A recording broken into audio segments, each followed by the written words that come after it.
Sahabat Nabi ini menyesal saat sakaratul maut. Setiap sholat subuh, Rasulullah selalu melihat Sa'ban. Ia tidak pernah absen dan selalu berada di saf kanan, dekat Rasulullah. Namun pada suatu subuh, Sa'ban tidak ada. Rasulullah menoleh. Para sahabat saling memandang. Ini bukan kebiasaan Sa'ban. Selesai sholat, Rasulullah bertanya, "Di mana Sa'ban? Aku tidak melihatnya hari ini." Tak ada yang tahu. Maka Rasulullah bersama para sahabat pergi ke rumah Sa'ban. Mereka berjalan dan terus berjalan. Dari setelah subuh hingga hampir zuhur barulah mereka sampai. Rasulullah terkejut.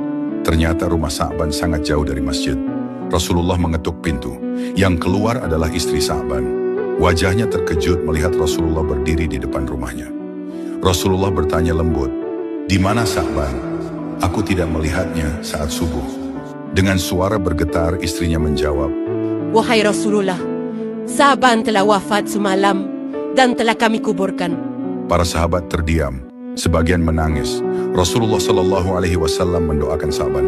Lalu istrinya berkata, "Wahai Rasulullah, sebelum Sa'ban wafat, ia berteriak 3 kali." Rasulullah Shallallahu Alaihi Wasallam bertanya, "Apa yang ia ucapkan?" Istrinya menjawab, "Kenapa tidak lebih jauh? Kenapa tidak semuanya? Kenapa tidak yang baru?" Para sahabat bingung, apa maksudnya? Rasulullah tersenyum. Lalu beliau bersabda, "Sesungguhnya sebelum wafatnya, Allah menampakkan amalan-amalan Sa'ban. Mana teriakan pertama? Kenapa tidak lebih jauh?" Rasulullah menjelaskan, Sa'ban diperlihatkan pahala langkah kakinya ke masjid. Setiap langkah dihitung pahala besar. Saat itu ia menyesal. Kenapa rumahku tidak lebih jauh, agar langkahku lebih banyak? Makna teriakan kedua, kenapa tidak semuanya? Rasulullah menjelaskan, Sa'ban diperlihatkan pahala karena di setiap perjalanan ke masjid, ia memberikan setengah bekal rotinya kepada pengemis di jalan. Ia menyesal, kenapa aku tidak memberikan semuanya? Makna teriakan ketiga, kenapa tidak yang baru?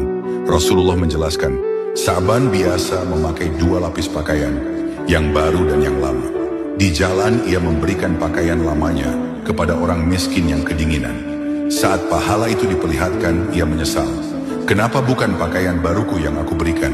Mendengar penjelasan itu, para sahabat menangis, istri Sa'ban menangis. Dan kita yang mendengarnya ikut tersentak. Orang yang kita kira biasa saja, ternyata menyesal karena tidak bisa memberi lebih banyak. Bukan orang yang banyak dosa yang selalu menyesal saat mati, tapi justru orang yang sadar betapa besar pahala amal kecil. Like dan subscribe untuk kisah penuh hikmah lainnya.